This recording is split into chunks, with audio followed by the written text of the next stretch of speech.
Hoy vamos a hablar de la historia de las medias de compresión. Las medias de compresión son una tecnología a quien muchísima gente le debe parte de su salud vascular.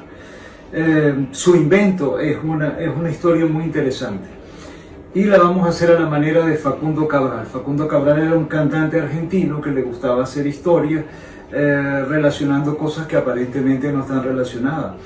Esta historia es la historia de una persona, una úlcera, una piscina, un matrimonio, una industria y una universidad. La historia de la media de compresión, es la historia de Konrad Jobst. Konrad Jobst era un alemán que nació en 1889, en la época de los inventores, en la gran época de la mecánica. Recuerden que el siglo XIX fue el siglo de la mecánica, se inventó el motor. Konrad Jobst nació en medio de ese ambiente en 1889, como dijimos. En 1911 emigró a Estados Unidos. El punto interesante es que Konrad Jobst tenía enfermedad venosa avanzada, de hecho tenía úlcera. Y como tantas cosas en medicina, la creatividad, que es el origen de las soluciones de las cosas en este mundo, la creatividad muchas veces se ve espoleada por la necesidad. Él era no era un ingeniero entrenado en la universidad, era un mecánico y era básicamente un creador de máquinas. Él inventó una gran cantidad de cosas, adquirió 45 patentes, le fueron otorgadas 45 patentes durante su vida, incluyendo algunas muy cómicas. Hizo las primeras máquinas industriales que fabricaron los cepillos de dientes.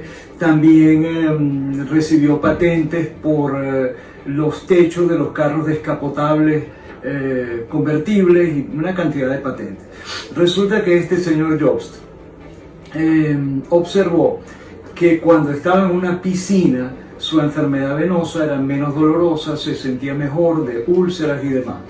Y pensó que el asunto se debía a que la presión del agua de la piscina es mayor en la parte de abajo que en la parte de arriba, y que entonces la piscina creaba una especie de gradiente de presión que obligaba en este caso a la sangre venosa a subir, proporcionaba una especie de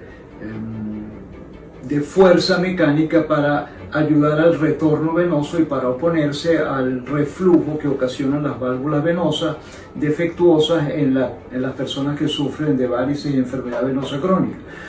Entonces empezó a una serie de mediciones para imitar la manera como la piscina funciona, y así creó la media de compresión elástica graduada e incluso las máquinas para producirlas industrialmente, y las probó en él, empezó a producirlas. El punto interesante entonces es una persona, una úlcera, una piscina, pero Konrad Jobst murió un año después del momento en que recibió la patente de la media. Ya había empezado su empresa para producir medias, pero falleció en 1951. Y la esposa, que se llamaba Caroline Jobst, tomó la empresa, lo cual era una cosa muy inusual en los años 50, donde las mujeres no solían ser directoras de empresas, y a pesar de que tampoco tenía una formación técnica ni tampoco una formación médica, logró convertirla en una gran empresa que fue la principal vendedora de medias durante muchos años, fabricante de medias en el mundo entero, y fue la empresa que popularizó las medias en el mundo entero. Y así fue la historia de la creación de las medias de compresión, su fabricación industrial y su popularización en el mundo entero. Un elemento muy importante es que este señor Jobst no era entonces un médico, era un mecánico que simplemente salió a resolverse su problema basado en las observaciones que él mismo había hecho sobre ciertos elementos que hacía que se sintiera mejor. Entonces eso es lo que hace esta historia tan interesante. Es una historia de resolver problemas por uno mismo, una historia de creatividad y una historia muy bonita de un matrimonio que logró convertir una idea en una gran industria y una solución para la salud. y a la postre esto generó una universidad. La esposa de Jobst creó una universidad que se llama el Instituto Vascular Jobst, que ha sido muy importante en una serie de investigaciones y en la formación de